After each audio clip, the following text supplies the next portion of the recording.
नमस्ते हजुरहरु सबैलाई नेप्लिज करेन्सीमा स्वागत छ। आज चाहिँ म तपाईहरुलाई श्रीपाज बडा महाराज धिराज वीरेन्द्र वीर विक्रम शाहदेवको शासनकालमा निष्कासन गरिएको रुपैयाँ 100 को बारेमा जानकारी दिनको लागि आइसकेको छु। यो नोट चाहिँ श्रीपाज बडा महाराज धिराज वीरेन्द्र वीर विक्रम शाहदेवको शासनकालमा निष्कासन गरिएको रुपैयाँ 100 रहेको छ। यसमा चाहिँ हामीले राजा वीरेन्द्रलाई मिलिट्री पोसाकमा देख्न सक्छौं। त्यसैगरी यसमा हस्ताक्षर भने कुलशेखर शर्माको रहेको छ। त्यसैगरी नोटको अगाडिपट्टिको भागमा हामीले नुप्से हिमाल, लोच्छे हिमाल, सगरमाथा हिमाल र भक्तपुरमा रहेको नाथाबला मन्दिरको तस्बिरलाई देख्न सक्छौं। त्यसैगरी यस नोटको बारेमा भन्नुपर्दा यो नोट चाहिँ डेलारी कम्पनी एन्ड युकेमा छापिएको थियो। त्यसैगरी यो नोट चाहिँ त्यस्तै 2031 सालदेखि चलन चल्तीमा आएको थियो र यसमा चाहिँ हामीले प्रिफिक्स क 1 देखि प्रिफिक्स क 13 सम्म देख्न सक्छौं।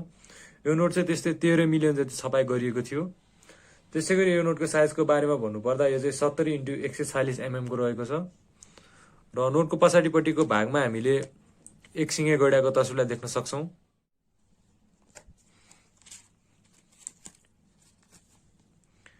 त्यसैगरी यस नोटमा भने हामीले राजा वीरेन्द्रलाई श्रीपेजको पहिरनमा देख्न सक्छौं र यसमा हस्ताक्षर भने कल्याण विक्रम अधिकारीको रहेको छ र यसमा चाहिँ डिजाइन लगभग पहिलाको नोट जस्तै नै रहेको छ। खाली यसमा हस्ताक्षर मात्रै फरक राखिएको छ र पछाडिको डिजाइन भने अलिकति फरक राखिएको छ यसमा। र यस नोटको बारेमा भन्नुपर्दा यो नोट चाहिँ त्यस्तै 2038 सालदेखि चलन चल्तीमा आएको थियो। त्यसैगरी यस नोटको छपाई भने डेलारी कम्पनी एन्ड युकेमा गरिएको थियो र यसमा चाहिँ हामीले प्रिफिक्स A1 देखि A10 सम्म देख्न सक्छौं र यो नोट चाहिँ त्यस्तै 10 मिलियन जति छपाई गरिएको थियो र यस नोटको साइजको बारेमा भन्नुपर्दा यो चाहिँ 70 x 148 mm को रहेको छ।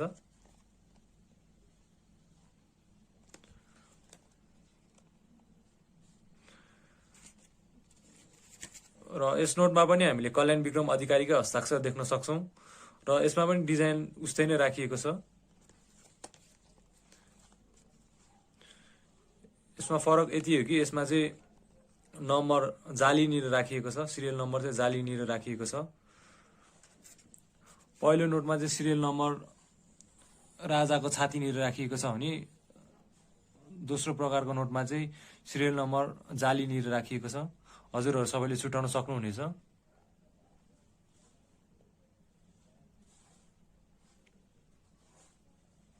यसमा फरक भनेको खाली यति मात्रै रहेको छ, अरु बाँकी सबै सेम नै रहेको छ। र यस दोस्रो प्रकारको नोट चाहिँ त्यस्तै 2040 सालदेखि चलन चल्तीमा आएको थियो। त्यसैगरी यसको छपाई भने डेलारी कम्पनी एन्ड युकेमा गरिएको थियो। त्यसैगरी यसमा चाहिँ हामीले प्रिफिक्स A11 देखि A30 सम्म देख्न सक्छौं र यो नोट चाहिँ त्यस्तै 20 मिलियन जति छपाई गरिएको थियो। त्यसैगरी यो नोटको साइजको बारेमा भन्नुपर्दा यो चाहिँ 70 x 148 mm को रहेको छ।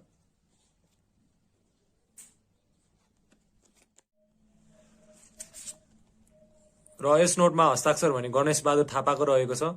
अरु डिजाइन भने उस्तै नै रहेको छ, खाली यसमा हस्ताक्षर मात्रै फरक राखिएको छ। त्यसैगरी यस नोटको बारेमा भन्नुपर्दा यो नोट चाहिँ त्यस्तै 2044 सालदेखि 2046 सालतिर चलन चल्तीमा आएको थियो।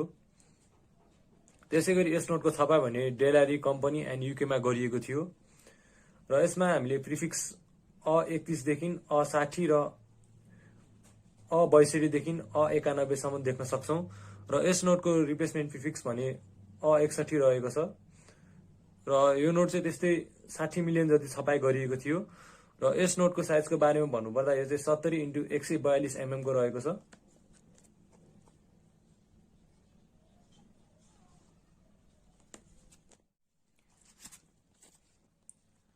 र यस नोटमा हामीले हस्ताक्षर हरिशंकर त्रिपाठीको देख्न सक्छौं।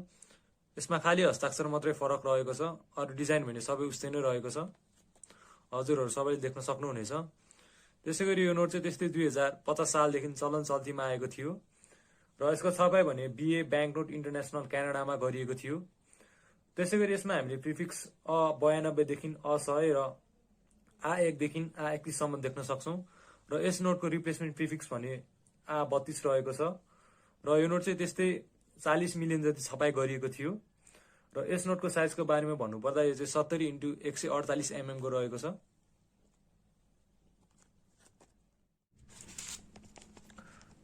र यस नोटमा चाहिँ हामीले सत्येन्द्र प्यारा श्रेष्ठको हस्ताक्षर देख्न सक्छौँ।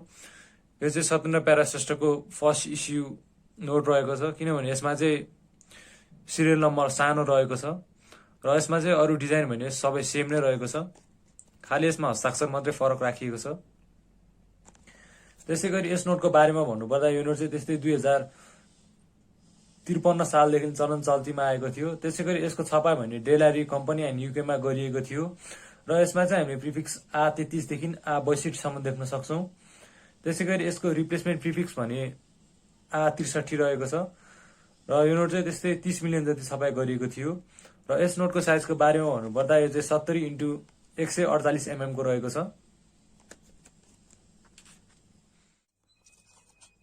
र यस नोटमा पनि हामीले सत्येन्द्र प्यारा श्रेष्ठकै हस्ताक्षर देख्न सक्छौँ र यसमा चाहिँ सिरियल नम्बर चाहिँ ठुलो राखिएको छ। हजुरहरू सबैले छुटाउन सक्नुहुनेछ।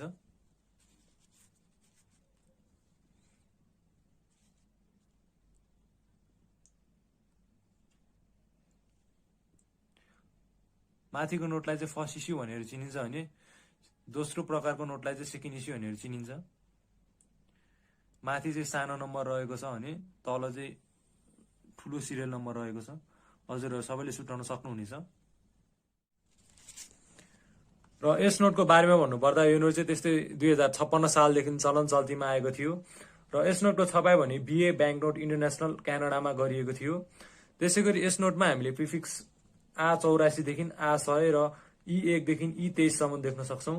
त्यसै गरी यस नोटको रिप्लेसमेन्ट प्रिफिक्स भने E24 रहेको छ र यो नोट चाहिँ त्यस्तै 60 मिलियन जति छपाई गरिएको थियो र यस नोटको साइजको बारेमा भन्नुपर्दा यो चाहिँ 70x148 mm को रहेको छ।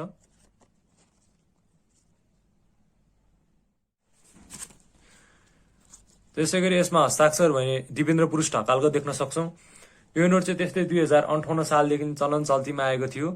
त्यसै गरी यस नोटको छपाई भने डेलारी कम्पनी एन्ड युकेमा गरिएको थियो र यस नोटमा हामीले प्रिफिक्स E25 देखि E44 सम्म देख्न सक्छौँ।